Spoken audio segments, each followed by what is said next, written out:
जी प्रधान जी की कहना चाहोगे कि चल प्रेस वार्ता बुलाई गई है किस बात होगी?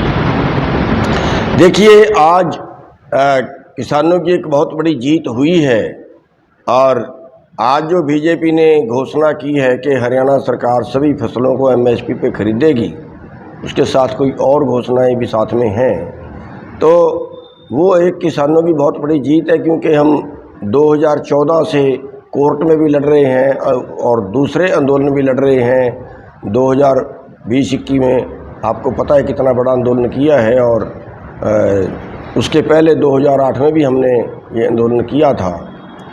और उसके बाद जब अब हमने संयुक्त संघर्ष पार्टी बनाई है और जब हम ग्राउंड पे उतरे हैं कि अब इलेक्शन लड़ेंगे, अब उस कुर्सी पे बैठेंगे जहां कानून बनते हैं, जहां बीजेपी ने और कांग्रेस ने कानून नहीं बनाए वहां हम खुद बैठ के कानून बनाएंगे, तो आज बीजेपी की हवा सरक गई है।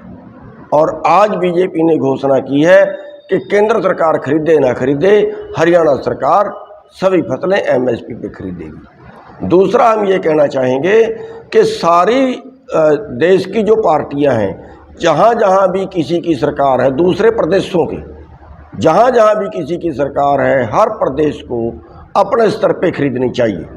जैसे पहले तेलंगाना सरकार जो केसीआर की सरकार थी वो अपने स्तर पे सारी फसलें खरीदती थी, ऐसे ही जो अब बीजेपी ने हरियाणा में किया है, इसी तरह से सारे देश के अंदर, चाहे वो पंजाब की सरकार हो, चाहे वो उत्तर प्रदेश की हो, चाहे वो किसी और स्टेट की हो, उन सभी को जो है सारी फसलें एमएसपी पे खरीदनी चाहिए।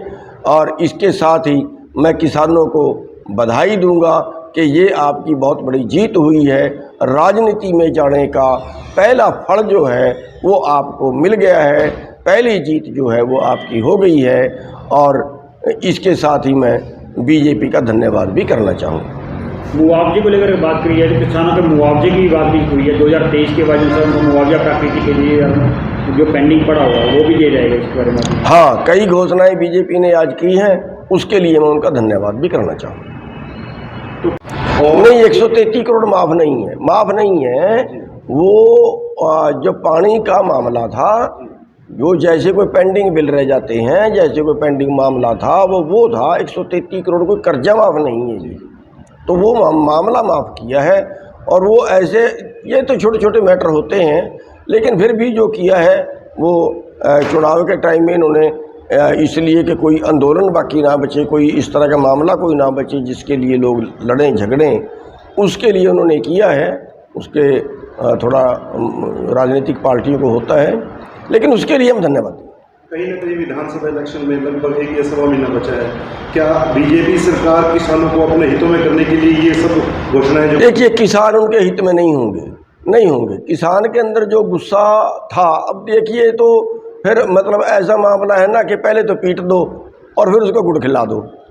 अब पीटने के बाद गुड़ खिलाएंगे तो ये कहेंगे देखिए हमने आपको मीठा खिलाया है, तो वो तो कोई बात बनेगी नहीं, कोई मानेगा नहीं। वो तो मेरे को नहीं लगता कि बीजेपी को कोई इसका खास फायदा होगा। लेकिन अगली सरकारों जो आएंगी वो इस बात को मानने के लिए मजबूर होंगी, उससे किसानों का फायदा जरूर हो जाएगा। तो पे बैठे आप लोग बहुत जगह आप लोगों ने संघर्ष के लिए कहीं ना कहीं एक तरह से किसानों की जीत भी मानी जाती है। मैं ये कह रहा हूँ कि आंदोलनों